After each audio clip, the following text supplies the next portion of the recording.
Let's pray.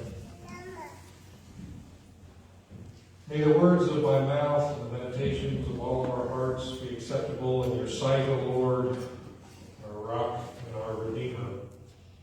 Amen. On this most solemn night of Holy Week, we commemorate the crucifixion of Jesus. We remember the events that led up to his death on the cross at Calvary.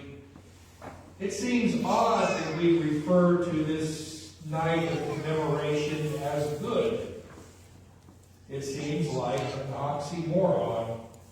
What is so good about dying on an agonizing and torturous death upon a cross?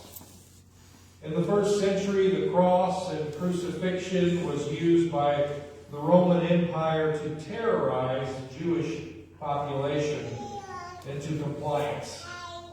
Anyone who was deemed to be subversive was hung to a cross as an example of what happens to those who speak out against the empire.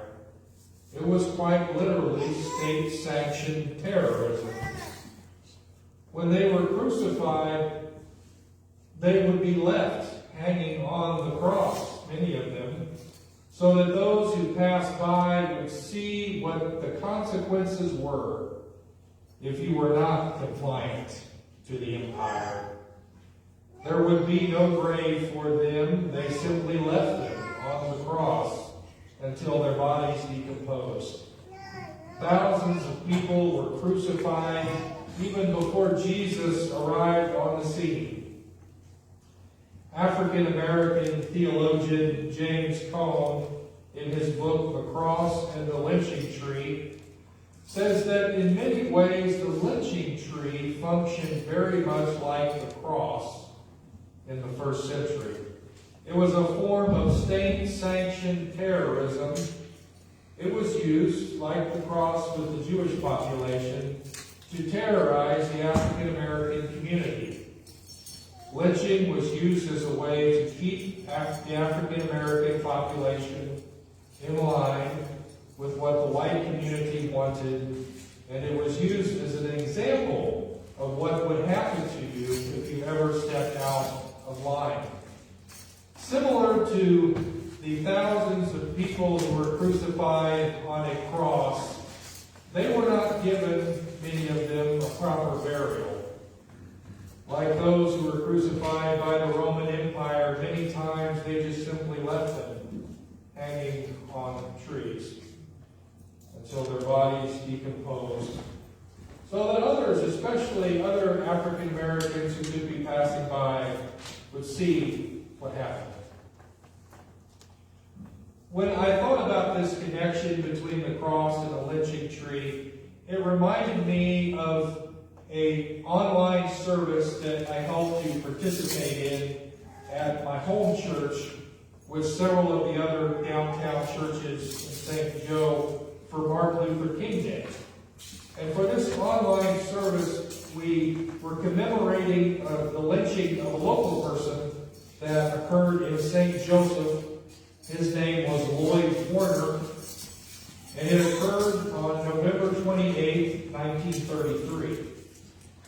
Lloyd was arrested and held in the city jail after allegedly assaulting a white girl.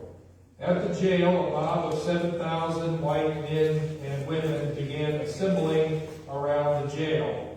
In that day and time, the mere accusation of a black man assaulting a white woman would inevitably stir up a white mob that would ultimately lead to the black man being lynched.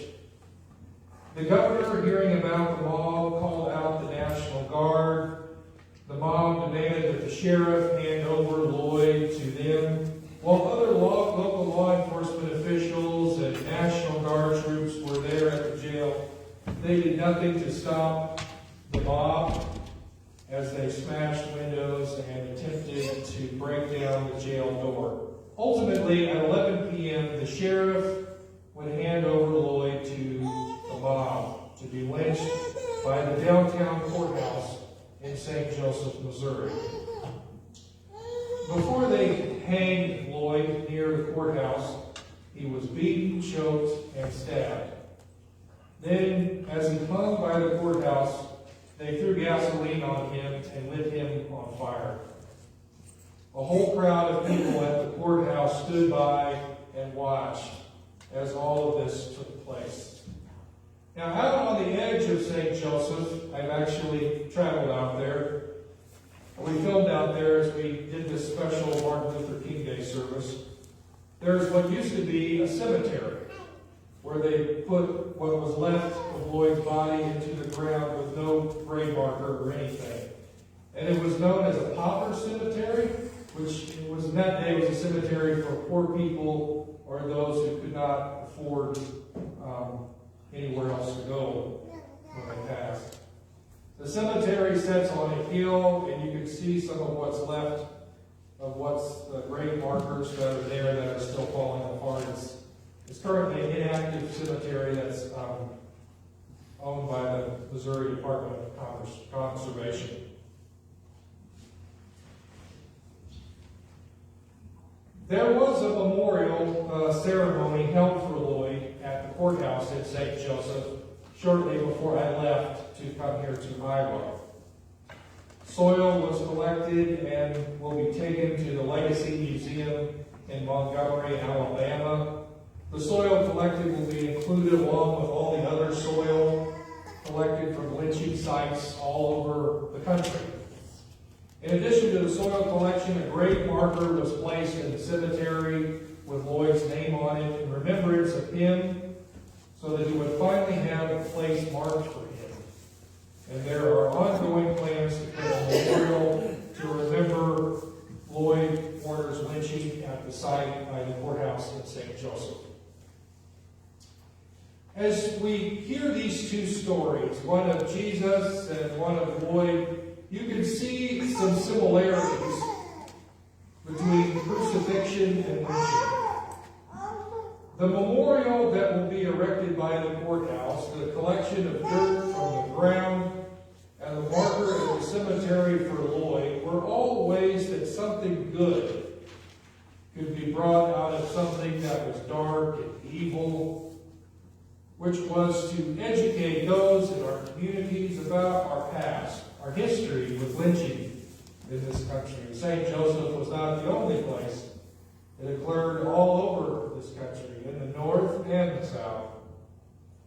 We are doing something similar here today.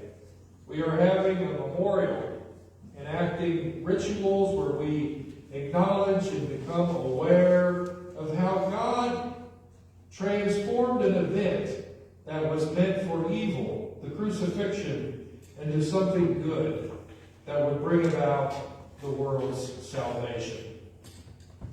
The message of Good Friday is that God can transform what appears to be death into new life. God can transform something that was meant for evil into something good, which will bring about new life. The cross and Good Friday speak to this truth that seems to be a paradox, but it is the paradox which is at the center of our faith. Amen.